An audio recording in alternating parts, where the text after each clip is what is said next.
Hi, I'm just playing with my new toy. I've got a new microphone attached to my iPhone, and it's the first time I've used it. So I'm sat out here, and I've just got, gosh, I've only got half an hour before my next client, but I wanted to have a play, and I'm a little bit excited too because I'm travelling to Thailand tomorrow to see my son and my daughter-in-law and catching up with my beautiful friend Helen as well. So I'm a bit excited. But it got me to thinking, do you fear travel? Flying, going to airports since Covid-19. A lot of people seem to be scared of travelling now when really what they should be doing is looking forward to the journey and the trip ahead. I was looking this morning some research on Covid-19 and on fear, and stress leads to the activation of the hypothalamic pituitary adrenal axis. It's called the HPA, and it's all about cortisol release, the stress hormones. And so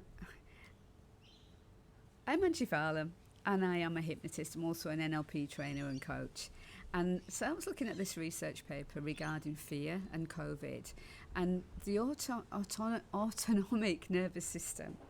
When it's under control of the limbic system, and I'm just trying to really simplify this because it's from a research paper, but it proves that persistent stress leads to the activation of this HPA, the hypothalamic pituitary adrenal axis, and releasing this cortisol.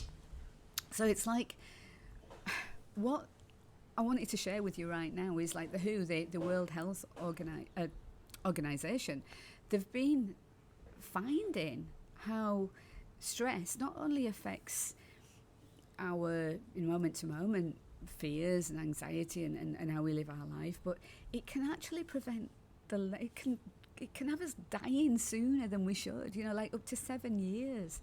It adds less to our life. So it's like, and also the more we stress, the more likely we are to get ill.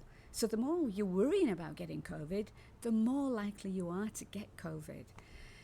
So, and also, they actually quoted a research paper from 1942 with this guy, Cannon, and he was researching the Voodoo death. People talk about when the bomb points at you and you die, and that sudden explained death, and they called it the Voodoo curse. Well, it was a true thing back then, and it's really that paper or that research that they did then is based. A lot of the modern research was based on that understanding and about the fight or flight response. So fear is gets in the way of our health and well-being. So that state of fear, that state of panic can potentially worsen our clinical outcomes and creates that environment for us to get ill, for us to catch COVID. And the paper says much, much more. I'm not going to go into all of it right now. I haven't got time. I've got my client come in. But what it does say is individuals with greater positivity, with a greater positive self-perception, live 7.5 years longer. And I don't talk about it much, but I had breast cancer back in 2012. And my doctor said to me back then, she says, look, I'm a doctor, but I'm also, I have family and I've seen family go through this. And there's 3 things you need to remember. One is to stay positive. Another one is to exercise. And the third one is to eat healthy. And I was doing all of those 3 things anyway, and I'm still around. So there's got to be something in this. So hypnosis can really, really help so that you can go and enjoy this holiday. So how can hypnosis help? You can do these things with or without hypnosis, but breathing techniques.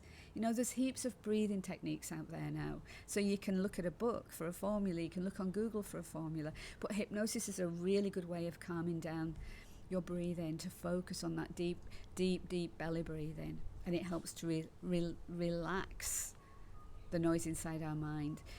And things like visualization, when you see yourself there having been at the trip and come home and had a fantastic time and stayed healthy, visualize coming home being healthy, being healthy.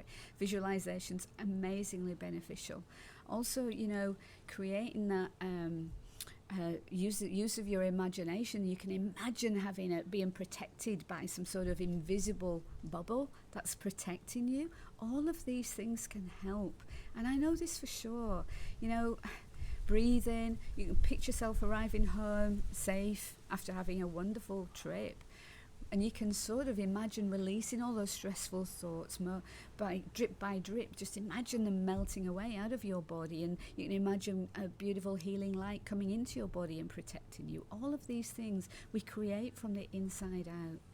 So I created, when I had breast cancer back then, I created for myself all of this stuff. I had radiation treatment, and I decided I was going to use that experience to imagine I was getting zapped with Jedi power. And so halfway through radiation, I entered a 10k run, and I got a personal best result. Put it all down to that Jedi power in my system. Now I know for sure at a conscious level what radiation does to the tissue, but my unconscious or subconscious overrode that. And that's what I'm pointing out to you here. So when I get on my flight, even before I get on my flight, I'm going to visualize myself being there, having a wonderful trip and coming home healthy. And if the worst happens and you do get COVID while you're traveling, well, you can still look at the positive. Because when I was in the UK last May, just a few days before I was due to travel home, I tested positive for COVID. And the best thing was I got to stay an extra week with my family, with my grandchildren. So if any of this resonates with you, if you're interested in how hypnosis can help you, then best way of contacting me is to book yourself in a discovery call. I'll add the link into the comments below. Because I am traveling, I will see my appointments on there, and we'll be able to connect. In the meantime, just remember to utilize your mind in a way that's beneficial for you. Now I'm going to try and turn this off now, which might be a bit of a challenge.